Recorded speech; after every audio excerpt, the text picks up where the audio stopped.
আসসালামু আলাইকুম এভৰিৱান জামাতত আহিছিলোঁ ভাবিলোঁ দুটামান কথা আপোনালোকৰ লগত শ্বেয়াৰ কৰি দিওঁ আমি কেতিয়াও সেইসকল লোকক পাহৰি যাব নোৱাৰোঁ যিসকল লোকে ফলছ ইনফৰমেশ্যনৰ ওপৰত বেছ কৰি পেলাই তবলিগী জামাতক ডিমনাইজ কৰিবলৈ ট্ৰাই কৰিছে আৰু সেইসকল লোককো পাহৰি যাব নোৱাৰোঁ যিসকল লোকে নিজকে ভাল মুছলমান আৰু প্ৰগতিশীল মুছলমান বুলি আখ্যা দি কোভিড-19ৰ টাইমত তবলিগী জামাতৰ এগেইনষ্টত উইদাউট এনি প্ৰুফ তেওঁলোকৰ বিপক্ষে ঘৃণাৰ বাৰ্তা প্ৰেৰণ কৰিছিল 2019ত তবলিগী জামাতৰ মণ্ডলীৰ উপস্থিতিসকলক ফৰেনাৰবোৰক ঘৰত আৰু মছজিদত আশ্ৰয় দিয়াক লৈ পেলাই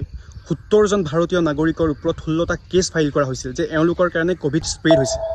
আৰু এতিয়া এই 70জনৰ ভিতৰত এজনৰ কাৰণে প্ৰুফ কৰিব নোৱাৰিলে আৰু দিল্লী হাইকোৰ্টে 16টা কেছ বাতিল কৰিলে মিছ ইনফৰমেশ্যনৰ ওপৰত বেছ কৰি পেলাই without any proof main stream মিডিয়াত আৰু ইণ্ডিয়ান নিউজ চেনেলবোৰত আৰু অসমৰ নিউজ চেনেলবোৰত এংকৰবোৰে ডাঙৰ ডিবেট কৰিছিলে আৰু তথাকথিত মুছলমানবোৰে ছাপোৰ্ট কৰিছিলে আৰু ডাঙৰ পোষ্ট শ্বেয়াৰ কৰিছিল লিখিছিলে তবলিগী জামাতৰ বিপক্ষে সেইসকলক মই দুটামান কুৱেশ্যন কৰিব বিচাৰোঁ প্ৰথমটো question how many got infected because of this আৰু তেওঁলোকে ইণ্ডিয়ান মুছলমানৰ সন্মুখত ভাৰতীয় নাগৰিকৰ সন্মুখত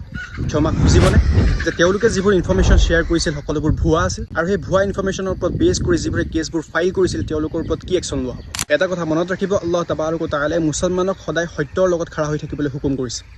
আৰু তেনেকুৱা মুছলমানৰ পৰা আমি বাচিব লাগে আল্লাহ তাআলাই কোৰাণত ফৰমাইছে ওয়া মিনান নাসি মান ইয়াকুলু আমান্না বিল্লাহি ওয়া বিল ইয়াউমিল আখিৰ ওয়া মা হুম বিমুমিনিন তোমালোকৰ সমাজত তোমালোকৰ মাহফিলত এনেকুৱা কিছুমান মানুহ থাকিব যিয়ে ক'ব যে মই আল্লাহক বিশ্বাস কৰোঁ আখিৰাতৰ দিনৰ ওপৰত বিশ্বাস কৰোঁ কিন্তু আল্লাহ সিহঁতৰ কলবৰ কথা খুলিছে যে সিহঁতে মুমিন নহয়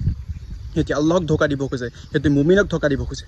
সিহঁতে কেনেকুৱা হয় ৰাজি ৰেহে ৰহমান খুছ ৰেহে শয়তান আল্লাহো ৰাজি থাকিব লাগে শয়তানো খুছ থাকিব লাগে একেটা টাইমতে দুটা পলিচি এপ্লাই কৰে আৰু নিজকে বহুত টেঙৰ বুলি ভাবে কোৰাণত কৈছে সিহঁতে আল্লাহক ধোকা দিয়া নাই মুমিনক ধোকা দিয়া নাই সিহঁতে নিজকে নিজে ধোকা দি আছে আৰু সিহঁতৰ কাৰণে বহুত ভয়ানক আজাব আছে তো আল্লাহ তাআলাই তেনেকুৱা মুছলমানৰ পৰা আমাক বাচিবলৈ তৌফিক আতা ফৰমাওক জাযাকাল্লাহু খাইৰ